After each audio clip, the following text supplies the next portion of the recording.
Okay, now we're really entering the big guns of the Blender add-on world. This is Easy Logging. This has got its own website. It's that good an add-on. It's called easy-logging.net.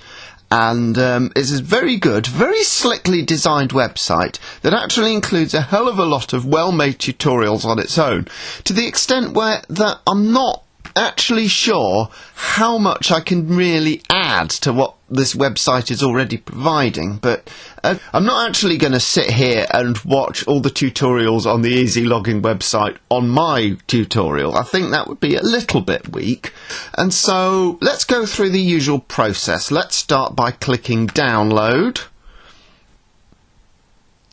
Yes, we want to save it to Blender Files Add-ons.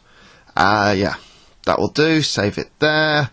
As you see, I've already done another take, so there is a version that I'm having to delete here. And once McAfee has scanned it for viruses, let's load up Blender. And what's the first thing we want to do is we want to install it. So that's user preferences and install from file. If we scroll down here, we get the options of, we've added some bookmarks here, and so I'm going to select that add-ons bookmark there, and there it is, Easy Logging Master. It's a zip file as opposed to a PY file. A PY file is a single Python script, whereas a zip file, it's compressed and it can also contain more than one single script. So we have our first instance that this might be a little bit more complicated in those add-ons that we have installed before. But even so, the installation process is pretty much the same. We click on it, we click install from file, and chances are all we have to do now is click that tick button, save user settings, and close the Blender user preferences window. However, if we end up with a whole series of random grayed out text like this, we can start to type in easy, and there it is, Easy Logging Beta, tick the box, save user settings, shut that window, and actually for this we want to go to the video editing option, though we're not entirely happy with this yet. This wants to be a file browser, so this area here is currently the graph editor. If we click, if each panel in Blender has this icon, either bottom left. All of them on the screen are bottom left at the moment, though sometimes they can be top left. If we click on this, and I'm going to use the cursor keys to go up and down this menu, we can select the file browser, and you've probably seen this before. First thing we've got to do is find the tutorial folder with all our tutorial files in it. Now if we go to Blender Files and then scroll down along here, we have one called Vid Edit within Blender Files. And what I'm going to do is I'm going to probably use that folder quite a lot. We're going to add that to the bookmarks by pressing plus. And now we have Vid Edit in the bookmarks there. And there's also, I've got a tutorial 2 folder with a new video in.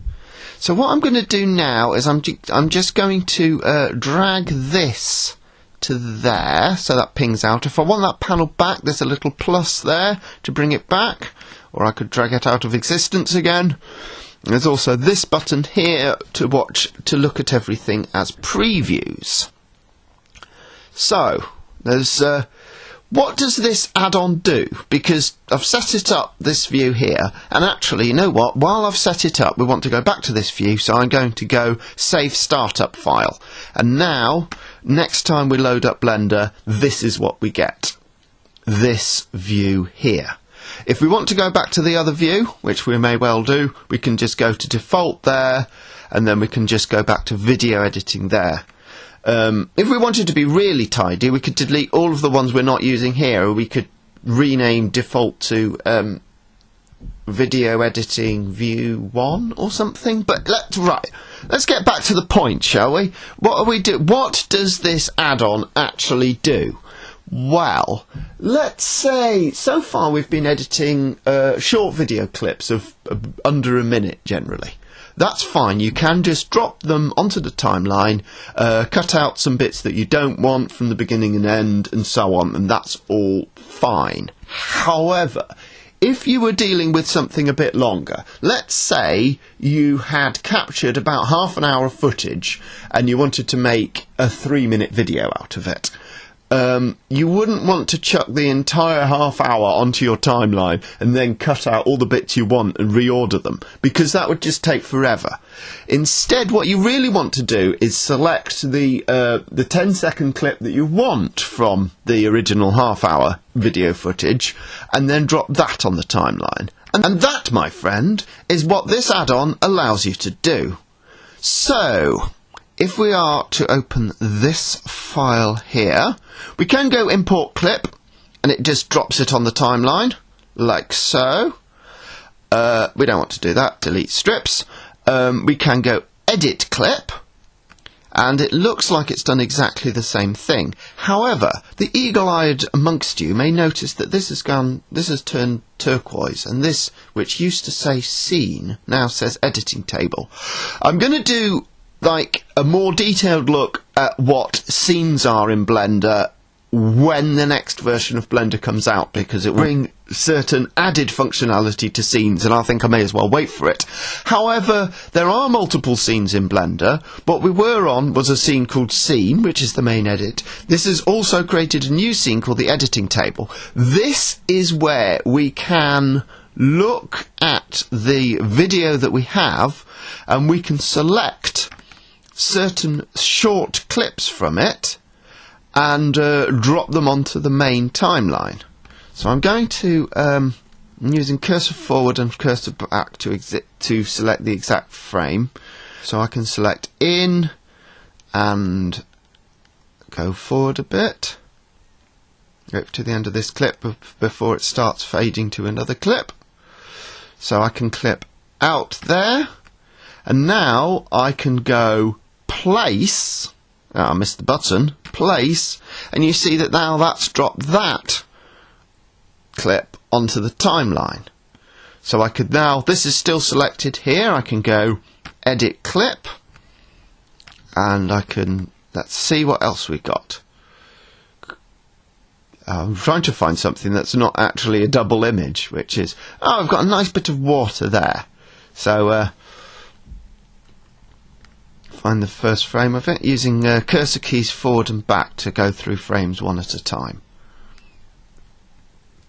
I think this footage has been slowed down. If you look, there's more when you can't actually see when I'm pressing a single frame forward, but there is more than one frame the same at a time. This doesn't matter. But anyway, when I'm watching the video, you can't notice so much that it's been slowed down. And I want it before the text appears. There, that's out, and we can place. So now that that's placed it like that, that's placed that one on the timeline as well. And I could press G for grab, move it around, use that functionality that when they overlap they go red. And there we go. So, that's that then. What else we got? I mean, if we go back to edit clip, there's also the function of adding tags to it. So if we find another bit of this, I mean, I must say that it is a nice artful use of double imagery here, but it does actually make it pretty impossible for anybody to edit it. I mean, normally you could cut the cut between one point and the next, but I don't think they were making this video expecting somebody to re-edit it later on, were they?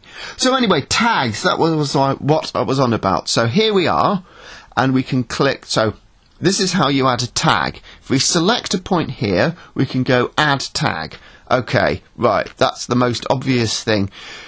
But it doesn't really tell you anything, like what are tags. Well, now you see it's put that little blue strip up there, and each tag is actually a different colour. We've also got if we go to the edit strip window here, it's got the name of the tag, so we could call this hand wash. So now it's called hand wash there. Like any other strip, it's got a little arrow on the left hand and right hand, so I can click the right hand one and grab that. I can move that up a little bit. So where does the hand washing end? Let's go with using the cursor keys again. Let's go with that, and I can grab that to there. And I could add some more tags. Zoom out a bit. Get these flowers, B in the flowers at the end here.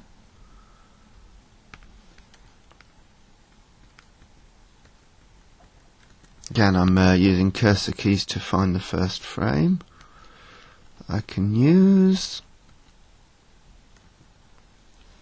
I could go add tag again, and let's go this way.